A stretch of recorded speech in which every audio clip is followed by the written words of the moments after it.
Victoria Olivero, Moseta, ¿cómo fue tu experiencia en reconocer la inexistencia del ego? Si tuviste esa experiencia, gracias. Sí, la tuve hace un par de años, en el que quise tener una conversación con el ego de manera frontal. Y recuerdo que lo que hice fue simplemente cerrar mis ojos en una situación en la que estaba muy alterado. Tenía muchísimo conflicto en aquella ocasión, no recuerdo por qué. Y estaba tan cansado y tan agotado mentalmente que solo me dio para sentarme por un instante, cerrar los ojos y decirle: ego, quiero verte, quiero hablar contigo. De alguna manera quería tal vez conciliar con el ego. Quería verlo como una entidad, quería verlo como un dragón, quería verlo como un monstruo.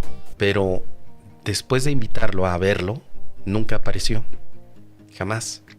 Así que recuerdo que en esa visión, dentro de mi mente traté de ir a diferentes lugares para encontrarlo y de esa manera confrontarlo. Pero nunca lo encontré.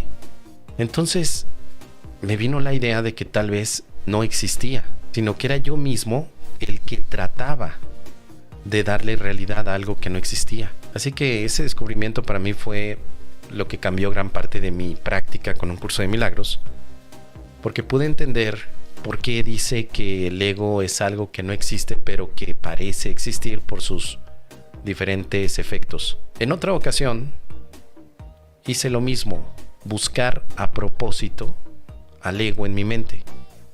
Y cada vez que yo lo invitaba y le decía: ego, quiero verte, aparécete, nunca llegaba, jamás, en ningún momento. Entonces me di cuenta que en realidad solamente necesitaba confrontar aquello que es desconocido para darme cuenta que nunca se presenta. Y después hice la práctica al revés, invitando a Dios, invitando al Espíritu Santo a tener un diálogo. Y ahí sí ocurrió algo. Inmediatamente al invitar a Dios a mi mente, empecé a sentir una paz inmediata. Me di cuenta que había algo que respondía a mi pregunta. Por eso pude concluir, al menos desde ese experimento, que el ego no existe, que hablamos acerca de él, o que yo he hablado acerca de él, pero que en realidad no tiene mayor relevancia más que la que yo le di.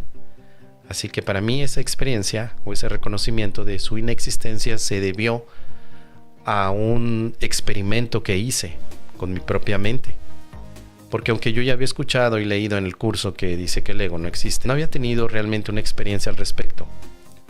Este experimento me permitió tener algo que para mí fue contundente, y por eso dejé de perder, o mejor dicho, por esa razón perdí cualquier miedo al ego. Y se tradujo mucho en la manera en la que después comencé a divulgar el curso de milagros, donde básicamente el ego para mí sigue representando una mascota, una invención, pero jamás una energía ni algo negativo, simplemente una idea.